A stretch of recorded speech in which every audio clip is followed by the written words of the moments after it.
a little bit of how Todd Monken is running things, and some notable things certainly stand out. He's taken the full 2 hours of practice. Certainly a lot more yelling going on. Seems like he's running things a little bit tougher than we may be used to in recent years. And I think more of what it is this is just the right approach at the right moment for this team and organization. There's a different feeling around the Cleveland Browns right now, and it's not subtle.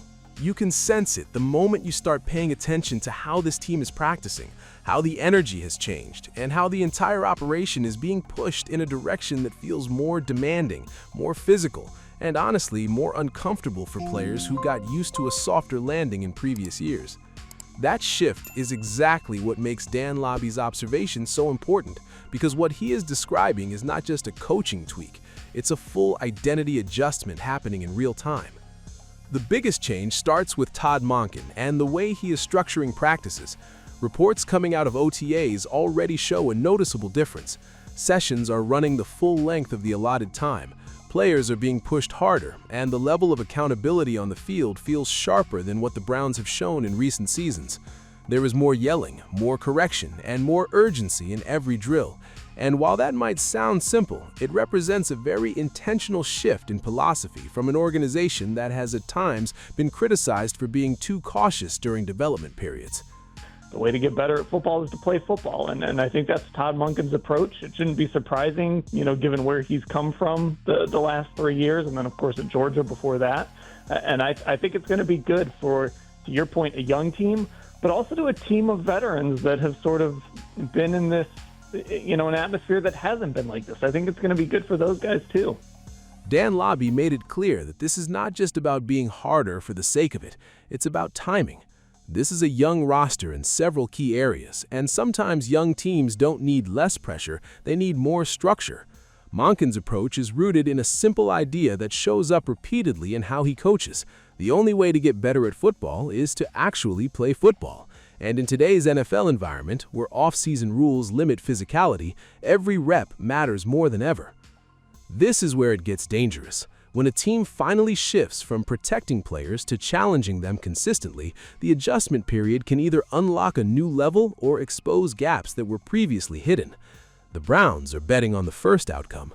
Monken, coming from a system that values toughness and repetition, is essentially trying to accelerate the learning curve, even if it means some early growing pains during OTAs and training camp.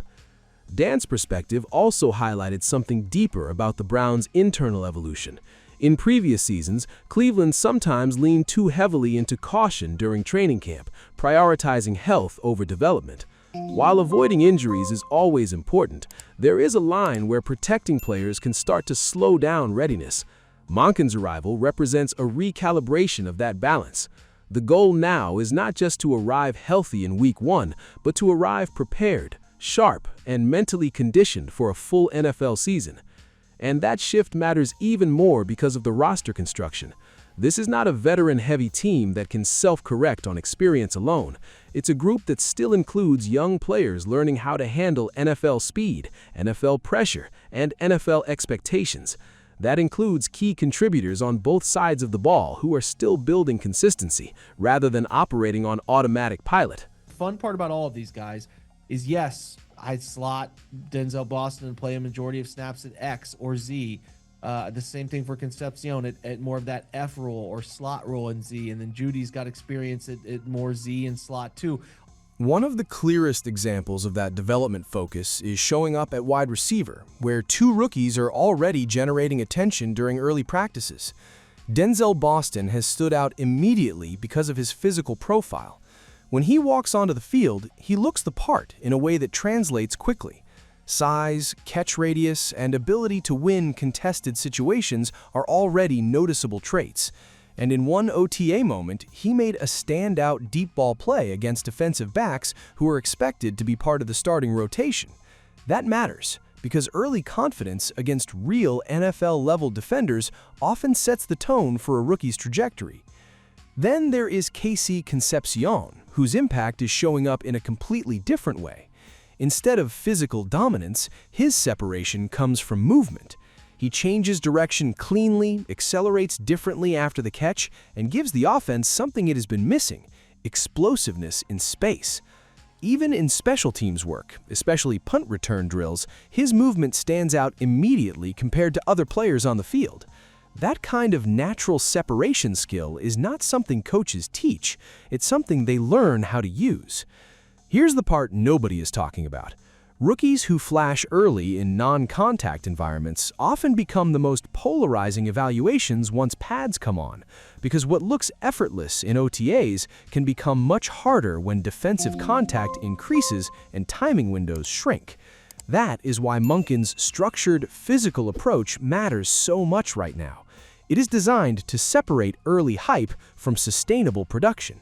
Concepcion is more of like a Z off the ball movement player, so he can run in motion, he can get in different alignments, or slot. He can play the slot and create separation from inside. So he's going to be more of a Z or a slot to me, who's opening up different portions of the field, whether that's shallow or pushing intermediate or running deep down the middle of the field. He can also play Z, and that kind of complements him and Jerry Jeudy complement each other, where Jeudy can come inside and play the slot a little bit, but he has also traditionally been a Z, a player, again, who we don't want him to get jam-pressed at the line of scrimmage all the time. Concepcion still has work to do with consistency, especially catching the ball cleanly in every situation, but that is not something to panic about at this stage. Early struggles with technique are expected for players adjusting to NFL speed. What matters more is that the traits are real. Movement does not lie, and neither does separation ability. On the offensive line, the center battle remains one of the most interesting unresolved questions heading into 2026. Internal competition between Parker Braceford and Luke Whippler, plus the possibility of moving players like Elton Jenkins inside, shows Cleveland is still searching for its optimal five-man combination. That uncertainty is not necessarily a weakness. The best offensive lines are not always the most talented on paper, they are the most flexible and cohesive, and right now, Cleveland has options. Here's the part nobody is talking about. Defensively, the Browns are entering a fascinating development phase. Carson Schwessinger is already showing signs of becoming a high-floor player coaches trust quickly, and Mason Graham is the name generating the most long-term excitement. His rookie season numbers may not have fully exploded yet, but anyone watching closely could see the interior disruption, pocket pressure, and backfield penetration already happening. Players like that often make the biggest jump in year 2, once technique, strength, and timing fully align. This is where young players usually make a mistake. They assume early production equals final potential, but the NFL rewards delayed dominance. Graham is exactly that kind of player, and his breakout may be closer than people realize. The final question ties everything together. How many wins could this coaching and culture shift actually be worth? The honest answer is it depends entirely on one thing: quarterback play. No matter how strong the rookies develop or how aggressive the coaching becomes, the quarterback position still defines the ceiling. If Cleveland gets stability there, everything else gets amplified. If they do not, even the best adjustments only move the needle so far. And that is the pressure point this entire Browns season is built around.